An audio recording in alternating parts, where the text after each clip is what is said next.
Eleições no Canadá, candidatos entram em semana de campanha para a eleição que será definida em 21 de outubro. Produção de petróleo mundial é reduzida em 5% após ataques a produtoras de petróleo na Arábia Saudita. E ainda as notícias aqui do Brasil e de Minas, com temporada de incêndios que continua com as elevadas temperaturas e novas regras para obtenção da habilitação entram em vigor hoje, agora no Jornal Super News.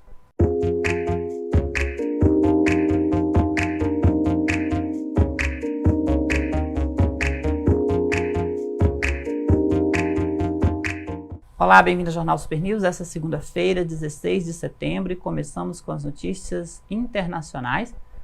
4 partidos disputam a atenção do eleitor canadense: os conservadores, os liberais, os novos democratas e o Partido Verde. Por se tratar de um país membro da comunidade britânica, o primeiro-ministro canadense é escolhido através do voto, que não é obrigatório para maiores de 18 anos. Porém, o primeiro-ministro do país será escolhido entre os líderes do partido que tiver o maior número de cadeiras na Câmara do país, sem necessariamente ser a maioria absoluta. As informações da rede de notícias Global News canadense apontam que a corrida eleitoral se intensifica nesse período, com a chegada de 2 novos partidos ao pleito entre os favoritos, que são o Partido Liberal e o Partido Conservador, os Novos Democratas e o Partido Verde, que apesar de minorias, representam um papel importante nessa eleição. Para os canadenses, as mudanças climáticas, a acessibilidade e assistência médica são assuntos relevantes e devem ser o centro dos debates nesta eleição. Os eleitores também estão bem centrados em avaliar questões de interesses locais e não somente as de interesses nacionais. Esse ano, o atual primeiro-ministro Justin Trudeau, do Partido Liberal, foi acusado de tentar influenciar uma investigação sobre uma grande empresa canadense de engenharia.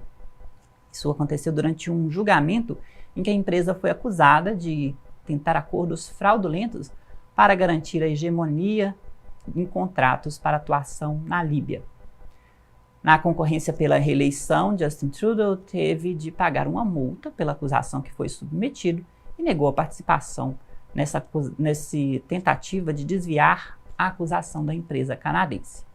Mesmo assim, o Partido Liberal de Justin Trudeau tem praticamente o dobro dos demais concorrentes de votos, como sendo favorito nessas eleições. O Partido Conservador tem como líder Andrew Scheer, que promete a redução dos impostos e o aumento da renda das famílias canadenses.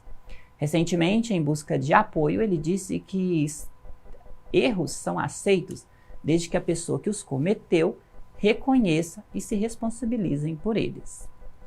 Os Novos Democratas, Jagmeet Singh, critica o atual governo e diz que o mesmo favorece apenas os mais ricos e busca uma maior proximidade com a população durante as campanhas, prometendo sustentabilidade, prosperidade e justiça social. E a candidata do Partido Verde, Elizabeth May, promete chamar a atenção para as questões da crise climática e promete centrar suas ações com medidas efetivas no combate aos danos ao meio ambiente, além de dizer que a procrastinação sobre o assunto chegou ao fim.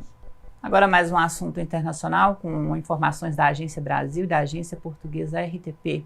A Arábia Saudita vai reduzir pela metade a sua produção de petróleo depois de sofrer ataques de drones em instalações petrolíferas no último sábado. Os ataques foram reivindicados por um grupo radical do Iêmen e justificado como sendo uma represália à intervenção militar no país. Porém, neste domingo, os Estados Unidos comunicaram que o Irã está por trás desses ataques. Porém, o Irã nega participação no ocorrido e esse fato entre Estados Unidos e Irã, essa crise diplomática, tem intensificado a tensão entre os dois países. A redução da produção de petróleo na Arábia Saudita representa mais de 5,5 milhões de barris de petróleo por dia, cerca de 5% da produção mundial. Morreu ontem em São Paulo o cantor português Roberto Leal, que vivia no Brasil desde os 11 anos de idade. Roberto foi vítima de um melanoma, um câncer de pele, que evoluiu provocando também problemas renais. Sucesso na década de 70 aqui no Brasil e conhecido pelas participações nos antigos programas de calouro da televisão brasileira, Roberto Leal chegou a vender mais de 25 milhões de discos em sua carreira. O velório acontece em São Paulo e seu corpo será enterrado também no estado de São Paulo. No próximo bloco, a previsão do tempo. O incêndio aqui em Minas, na região do Caparaó, é combatido com operação conjunta de bombeiros, brigadistas e outras corporações. Voltamos já.